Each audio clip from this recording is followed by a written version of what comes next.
Hi friends, நான் உங்க Varadaraja and welcome to our channel. இன்னைக்கு நம்ம episode 661 subscribers real life ghost experience தாங்க வந்து பார்க்க போறோம். சின்ன வயசுலேருந்தே ஒரு விஷயத்துக்காக நீங்கள் ஆசைப்படுறீங்க, கனவு காண்றீங்க, அந்த ஒரு கனவு நினைவாகுது.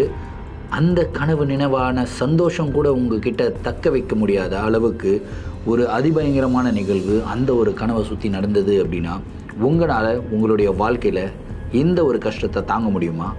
நீங்கள் என்ன நினைக்கிறீங்க? ஏன் இந்த கேள்வியை கேட்குறேன் அப்படின்னா, இன்றைக்கி நீங்கள் பார்க்க போகிற நிகழ்வில் அப்படிப்பட்ட மிகவும் சுவாரஸ்யமான சம்பவம் தாங்க காத்துக்கிட்டு இருக்கு. இந்த சம்பவத்தை நீங்கள் பார்க்குறதுக்கு முன்னாடி நீங்கள் நம்ம சேனலுடைய புதிய பார்வையாளராக இருந்தாலும் சரி, இல்லைனா நம்மளுடைய சேனலை பார்த்துட்ருக்கீங்க, சப்ஸ்கிரைப் பண்ணாமல் பார்த்துட்ருக்கீங்க அப்படின்னா தயவுசெய்து சப்ஸ்கிரைப் பண்ணிக்கோங்க. கூடவே இருக்கிற பெல் ஐகானை கிளிக் பண்ணிக்கோங்க. அப்போ தான் எவ்ரி ஆல்டர்னேட்டிவ் டே போடுற வீடியோ உங்களால் உடனே பார்க்க முடியும். இப்போ வாங்க ஸ்ட்ரைட்டாக வீடியோக்குள்ளே போகலாம்.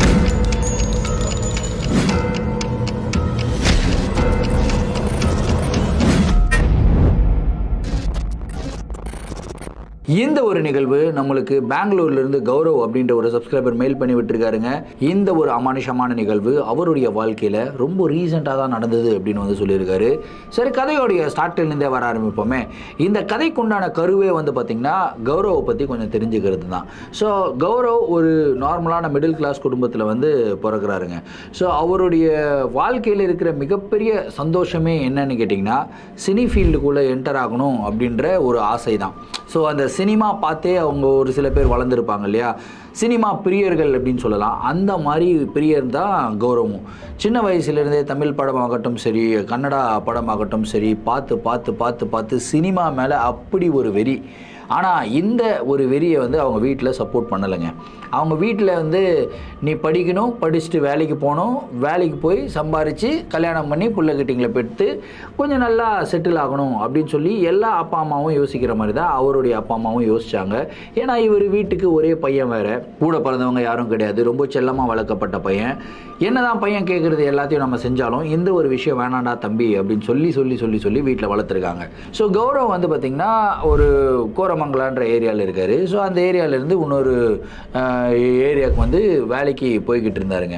ஸோ அந்த வேலைக்கு போயிட்டு வரும்போது எல்லாமே ஒரு பில்டிங் இருக்குது, அந்த பில்டிங்கை பார்த்துக்கிட்டே போகிறான்.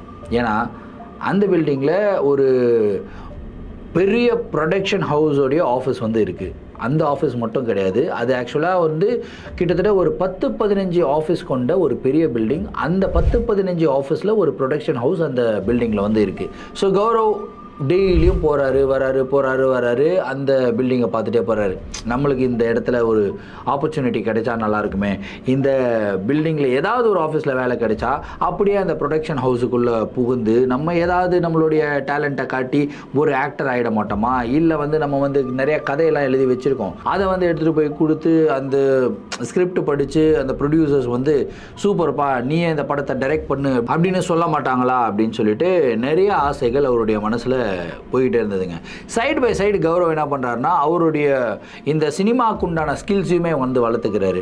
அவர் வந்து நிறைய ஆக்டிங் ரீல்ஸ் போஸ்ட் பண்ணுறது, அதுக்கப்புறம் டைரெக்ஷன் எப்படி பண்ணுறது அப்படின்னு சொல்லிட்டு நிறையா ஷார்ட் ஃபிலிம்ஸ் எல்லாமே டைரக்ட் பண்ணியிருக்காரு.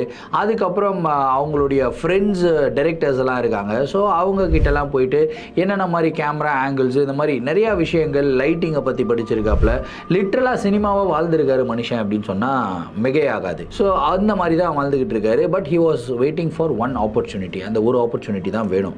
ஸோ இவருமே வந்து அந்த 15 ஆஃபீஸ் இருக்குதுன்னு சொன்னேன் இல்லையா, அந்த 15 ஆஃபீஸில் ஏதாவது ஒரு ஆஃபீஸில் இன்டர்வியூ அட்டன் பண்ணலாம் அப்படின்னு சொல்லிட்டு ஒரு ஆஃபீஸில் இன்டர்வியூ அட்டன் பண்ணுறாரு, ரிஜெக்ட் ஆகுறாரு. 2வது ஆஃபீஸில் இன்டர்வியூ அட்டன் பண்ணுறாரு, ரிஜெக்ட் ஆகுறாரு. 3வது ஆஃபீஸில் இன்டர்வியூ அட்டன் பண்ணுறாரு, ரிஜெக்ட் ஆகுறாரு. 14 ஆஃபீஸில் இன்டர்வியூ அட்டன் பண்ணுறாருங்க. 14 கம்பெனியும் அவரை ரிஜெக்ட் தான் பண்ணுறாங்க. இப்போ 15வது company last and final hope. ஏன்னா அந்த ஒரு கம்பெனியில் வேலை கிடைச்சாதான் அட்லீஸ்ட் ஏதாவது ஒரு என்ன சொல்கிறது, கான்டாக்ட்ஸ் தான் வெல்த் அப்படின்னு சொல்லுவாங்க, நம்மளுக்கு அந்த கான்டாக்ட்ஸ் வந்து கிடைக்கும் அப்படின்றதுக்காக அந்த 15வது கம்பெனிக்கு போயிட்டு இவர் இன்டர்வியூ அட்டன் பண்ணுறாரு. இருக்கிற கடவுளெல்லாம் வேண்டிக்கிட்டு, எப்பா சாமி நீங்கள் தான்ப்பா எனக்கு துணையாக இருக்கணும், இந்த மாதிரி 14 வாட்டி நான் ஃபெயிலியர் ஆகிட்டேன், 15வது வாட்டியாவது நான் சக்ஸஸ்ஃபுல் ஆகணும் அப்படின்னு சொல்லி வேண்டிக்கிட்டு போய் 15வது கம்பெனியில் இன்டர்வியூ அட்டன் பண்ணுறாருங்க. அவங்களுக்கு தேவையானது ஒரு எக்ஸப்ஷனல் எடிட்டிங் ஸ்கில் உள்ள ஒரு பர்சன். ஏன்னா அவங்க வந்து ஒரு மார்க்கெட்டிங் பேஸ்டு கம்பெனி. ஸோ இந்த ஃப்ளையர்ஸ் எல்லாமே எடிட் பண்ணுவாங்க, சம்டைம்ஸ் ரீல்ஸ் எல்லாமே எடிட் பண்ணுவாங்க. இந்த மாதிரி வேலைகளும் அவருடைய வேலையில் ஒரு பார்ட் ஆஃப் த ஜாப் அப்படின்னு வந்து சொல்லலாம். ஸோ இவருக்கு தான் அது கை வந்த கலையாச்சே. நிறையா கற்று வச்சிருக்காரு, ரீல்ஸ் நிறையா போஸ்ட் பண்ணுறாரு, ரீல்ஸை பக்காவாக எடிட் பண்ணுறாரு, ஒரு ஃப்ளையரை வந்து டிசைன் பண்ணுவார், அதுக்கப்புறம் யூடியூப் தம்ப்நெயிலை டிசைன் பண்ணுற மாதிரி நிறையா விஷயங்கள் வந்து இவர் பண்ணுவார். ஸோ இவருடைய ஸ்கில் செட்டும் அந்த கம்பெனிக்கு தேவையான விஷயங்களும் ஒத்து போகுது. கௌரவை ஒரு நல்ல சேலரிக்கே வந்து ஹையர் பண்ணுறாங்க. ஆல்மோஸ்ட் லைக் சம் 45,000 ருபீஸ் சேலரிக்கு வந்து ஹையர் பண்ணுறாங்க. ரொம்ப சந்தோஷம். கௌரவுக்கு எதனால சந்தோஷம்னா, வேலை கிடைச்சதுனால சந்தோஷம் கிடையாது. எப்போ எனக்கு ஒரு ஆப்பர்ச்சுனிட்டி கிடைச்சிருச்சாப்பா, இப்போது நான் வந்து அந்த ப்ரொடக்ஷன் ஹவுஸுக்குள்ளே போகிறதுக்கு உண்டான ஒரு டோர் வந்து ஓப்பன் ஆன மாதிரி இருக்குது. ஏன்னா எக்ஸாக்டாக இந்த 15வது கம்பெனின்னு சொன்னேன் இல்லையா, கம்பெனியோட பேர் நான் ரிவீல் பண்ண விரும்பல. ஸோ அந்த கம்பெனியோடைய ஆப்போசிட்டில் தான் இந்த ப்ரொடக்ஷன் ஹவுஸ் இருக்குது. ஸோ 2 ஆஃபீஸுமே ஆப்போசிட்டில் இருக்குது.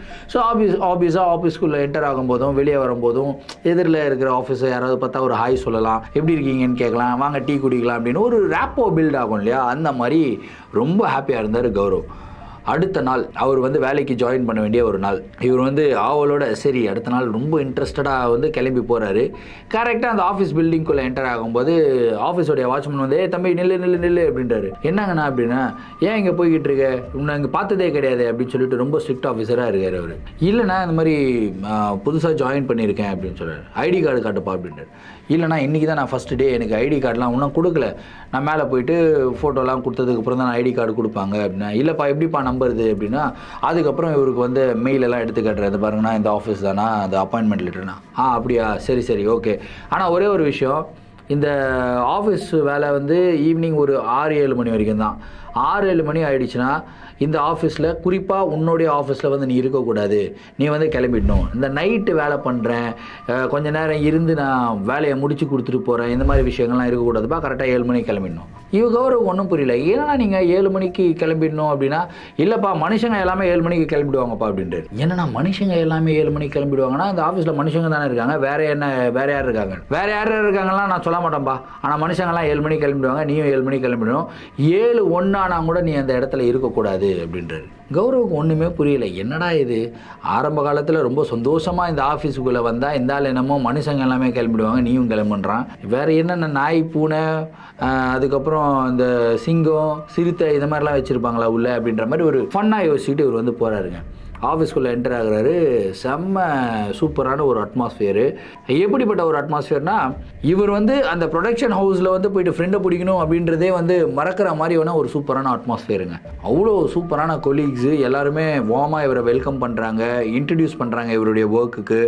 ஒரு சில டிசைன்ஸ் இவருமே பண்ணி காட்டுறாரு.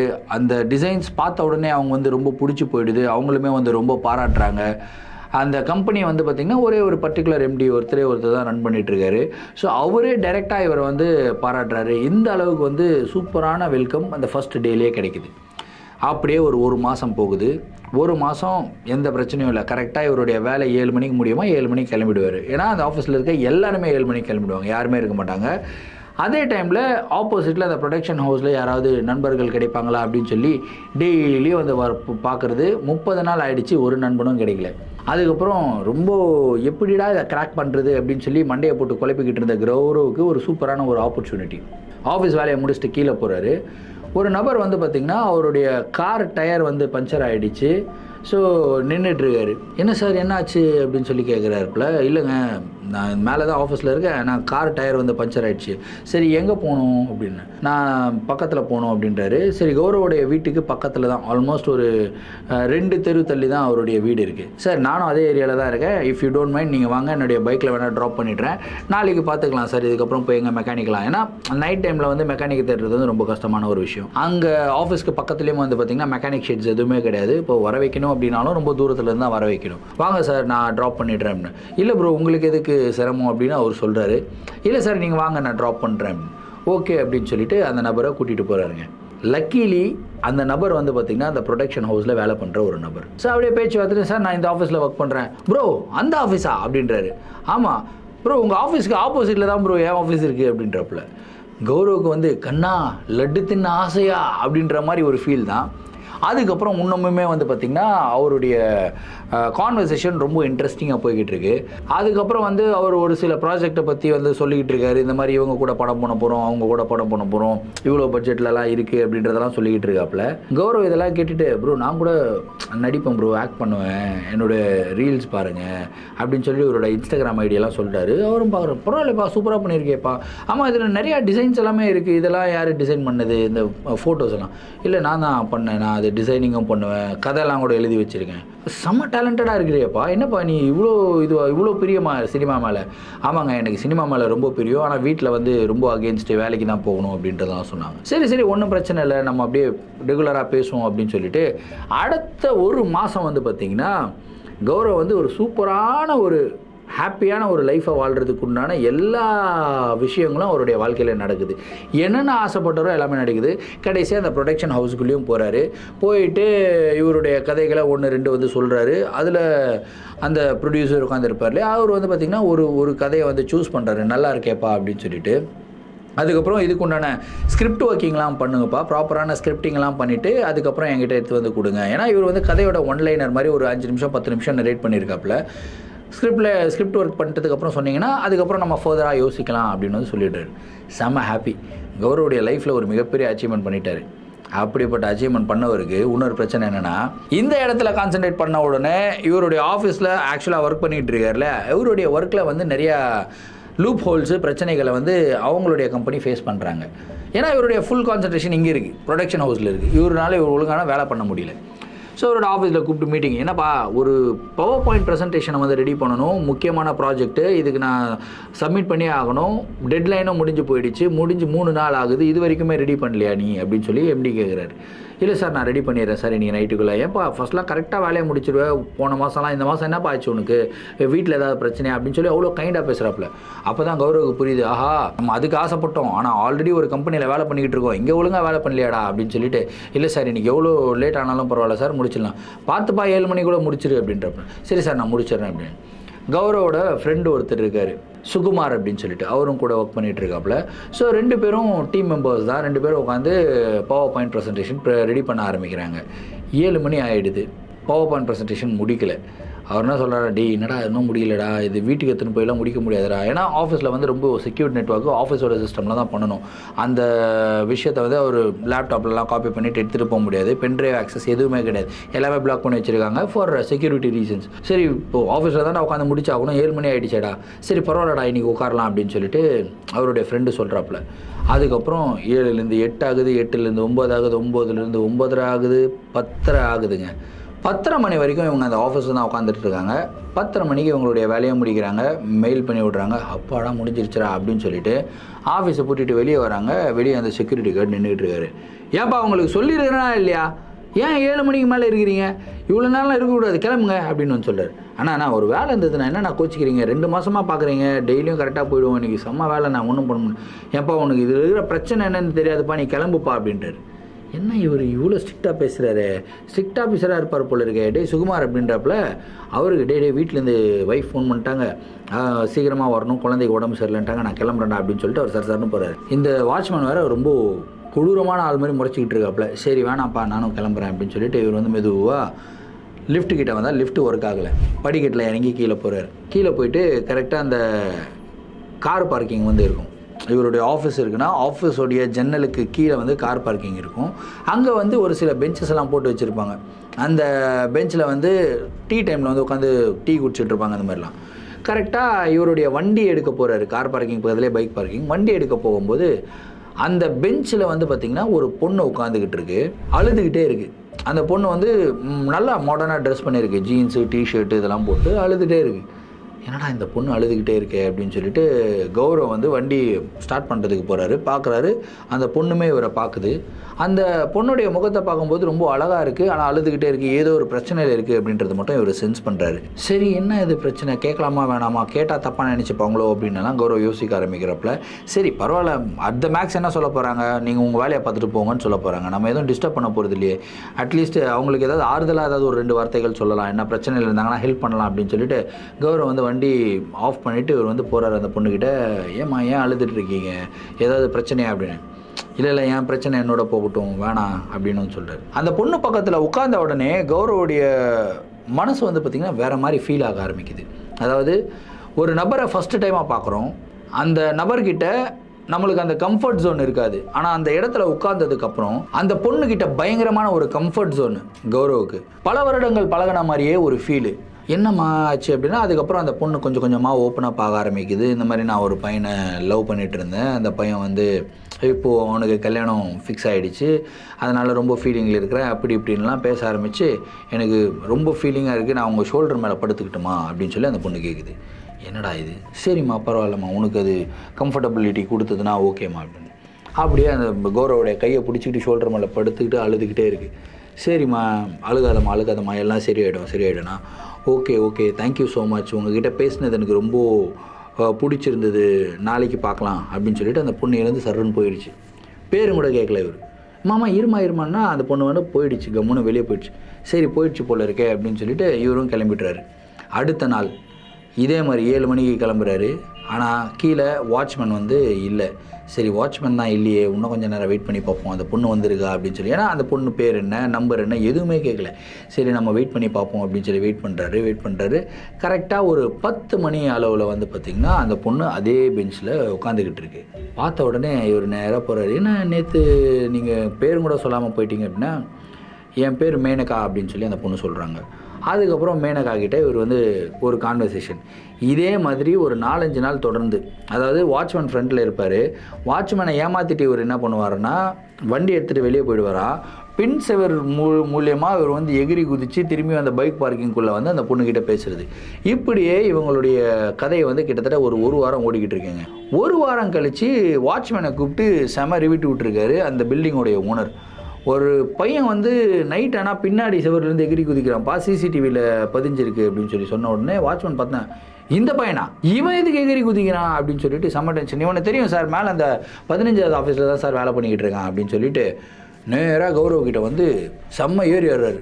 எப்படி நீ வந்து செவரேறி குதிச்சு வரலாம், ஆனால் நீங்கள் தான் 7 மணிக்கு மேலே இருக்கக்கூடாதுன்றீங்கன்னா எனக்கு ஒரு வேலை இருக்குது அதனால தான் வரேன், வேறு எங்கடா போகிறேன் அப்படின்னா, இல்லை நான் அந்த பெஞ்சில் தான் நான் உட்காந்துக்கிட்டு இருப்பேன் அப்படின்னு. என்னது அந்த பெஞ்சில் உட்காந்தியா அப்படின்னு சொல்லி அவருடைய ஃபேஸ் மாறுது. ஆமாம் நான் அந்த பெஞ்சில் தான் உட்காந்துக்கிட்டு இருப்பேன், அப்படிலாம் உட்காராதரா நீ கிளம்பி போடா அப்படின்னு சொல்கிறாரு. ஓகேண்ணா அப்படின்னு சொல்லிட்டு அடுத்த நாள் வந்து இந்த பையனை வாட்ச் பண்ணுறதுக்காகவே அந்த வாட்ச்மேன் வந்து இருக்கார். கடைசியில் பார்த்தா கௌரவ் வாட்ச்மேனை ஏமாற்றிட்டு நார்மலாக 10 மணிக்கு எகிரி குதிப்பாப்புல, இன்றைக்கி நைட்டு 11 மணிக்கு எகிரி குதிச்சிருக்காப்புல. எகிரி குதித்து அந்த பெஞ்சில் வந்து அந்த பொண்ணுக்கிட்ட பேசிக்கிட்டு இருக்காப்புல.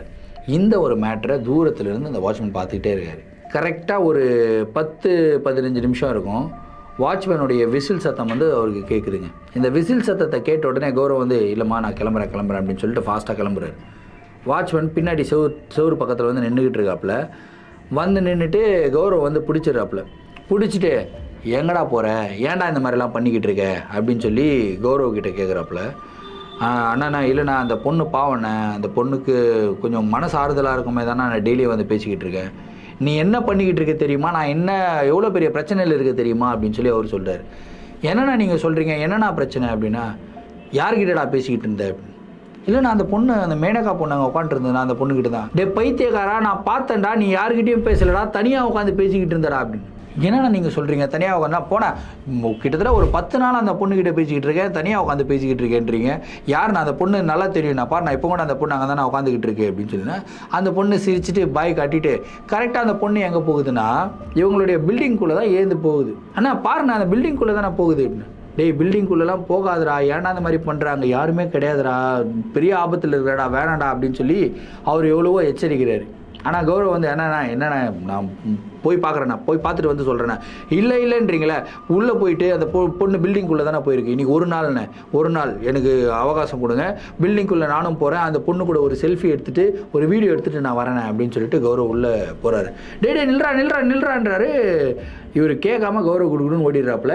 வாட்ச்மேனை பின்னாடியே ஓடுறாரு. ஆனால் வாட்ச்மேனுக்கு சரியான ஒரு பயம், அவர் வந்து அந்த பில்டிங்குள்ளே ஏறலை. லிஃப்ட்டு ஆப்வியஸாக ஆஃபில் இருக்குது. படிக்கட்டு ஏறி கௌரவ் போயிடுறாரு சர்ரன் மேலே. வாட்ச்மேன் வந்து கீழே நின்றுறாரு, உள்ளே வரல. கௌரவும் கரெக்டாக அவருடைய ஆஃபீஸ் கிட்டே போகிறாரு. எங்கடா போச்சு அந்த பொண்ணு அப்படின்னு சுற்றி ஏறி கிட்டத்தட்ட ஒரு 6வது மாடி இவருடைய ஆஃபீஸு. 6வது மாடிக்கு போயிடுறாரு. போனால் இவருடைய ஆஃபீஸ் டோர் ஓப்பனாக இருக்குது. என்னடா இது 7 மணிக்கெல்லாம் ஆஃபீஸை லாக் பண்ணிவிட்டு கிளம்பிடுவாங்க, ஆஃபீஸ் டோர் ஓப்பனாக இருக்கே, ஒருவேளை நைட் டைமில் நம்மளை அனுப்பிச்சிட்டு வேறு யாராவது வேலை பண்ணுறாங்களா உள்ளே அப்படின்னு சொல்லிட்டு கௌரவ் அந்த ஆஃபீஸ் டோரை ஓப்பன் பண்ணி உள்ளே போகிறாரு. உள்ளே போய் ஹலோ யாராவது இருக்கீங்களா அப்படிலாம் சுற்றி பார்க்குறப்பல யாரும் கிடையாது.